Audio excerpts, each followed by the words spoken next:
வாழ்வுதல் வழங்கும் கடவுளே, அனைத்து மக்களையும் உன் சாயலில் படைத்து அனைவரையும் உன் பிள்ளையாய் பாவித்து ஆசி வழங்குகின்ற உன் பேரொழில் செயலுக்காக நன்றி படைக்கின்றோம். தாழ்ச்சிந்த நிலையில் எம்மை நினைவு கூர்ந்து உயர்த்திய உன் பேரன்பிற்காகவும் ஒடுக்குதலை எதிர்கொண்ட போது எம்மை விடுவித்த காரணியத்திற்காகவும் நன்றி படைக்கின்றோம்.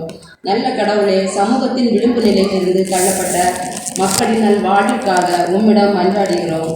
இனத்தின் அடிப்படையில் கீழ்நிலையில் என்று ஒதுக்கப்பட்டோர், பொருளாதாரம் சார்ந்து ஏழ்மை நிலையில் வாழ்வோர், உறைவிடம் இல்லாததால் வீதியோரங்களில் வாழ்வோர், கைவிடப்பட்டதனால் முதியோர் இல்லங்களில் வாழ்வோர் ஆகியோரை பரிவாக கண்ணோக்கியர்களும், மேலும் வாழ்க்கை போராட்டத்தை எதிர்கொள்கிற புலம்பெயர்ந்தோர், தலித்து மக்கள், மறைவாழ் மக்கள், பெண்கள், பெண் குழந்தைகள், மாற்றுத்திறனாளர், நோயாளர் என ஒவ்வொருவரையும் உன் அன்பினால் ஆதரிக்கும் எகிப்தில் அபய குரலில் எழுப்பிய இஸ்ரவேலரை விடுவித்து வாழ்வு வழங்கிய உம் அருளாலே இவர்களுக்கு புதுவாழ்வு வழங்க வேண்டுகிறோம்.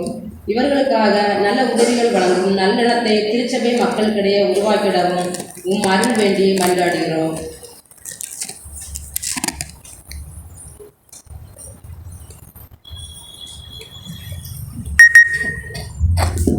ஆன்மீக அருள்கொடைகளை அறிவிக்கின்ற ஆண்டவரை, கிறிஸ்துவ பக்தி முயற்சி சங்கத்தை தொடங்க காரணமாய் அமைக்கும் அடியேற பிரான்சிஸ் எட்வர்ட் என்பதற்காகவும், இளையோரின் உயிர் மீட்சிக்காக அதை மேற்கொண்ட நன்முயற்சிக்காகவும், தொடர்ச்சியாக இந்த இயக்கம் வளர காரணமாய் அமைத்து ஒவ்வொரு அடியவர்களுக்காகவும் நன்றி படைக்கிறோம். ஆண்டவரை, பக்தி முயற்சி சங்கம் என்னும் பேரியக்கம் வழியாக கிறிஸ்துவுக்காகவும் திருச்சபைக்காகவும் என்ற நோக்கத்துடன் விசுவாச பயணத்தின் எம்மை வழிநடத்துகின்ற எங்கள் கன்னியாகுமரி பேராயத்தின் 7வது பேராயர் பேரறிவு திரு அதிபர் எஸ். கிறிஸ்டோபர் விஜயன் அவருக்காகவும், பேராய பொறுப்பாளர், இளையோர் கரிசனத்துறை இயக்குனர், சேகர ஆயர்கள், திருப்பணி விடையாளர்கள், பக்தி முயற்சி சங்க பொறுப்பாளர்கள், வழிகாட்டுநர்கள் ஆகிய அனைவரும் தங்கள் திருப்பணிகளை உம் அருளினாலும் ஆற்றினாலும் வழிநடத்தினாலும் சிறப்பாக நிறைவேற்றிட உம் அருள் வேண்டி மன்றாடுகிறோம்.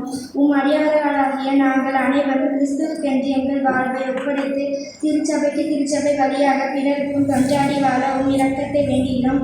இடர்பாடுகள் நிறைந்த உலகில் நம்பிக்கை குறைந்த சூழலில் மலைமேல் நகர் போற்றும் இலக்கு தண்டியின் மீதுள்ள நிலையை போற்றும் நற்சாற்றுடன் வாழ்ந்து நீரை நம்பிக்கையை பகிர்ந்து வாழவும் உதவி வேண்டுகிறோம்.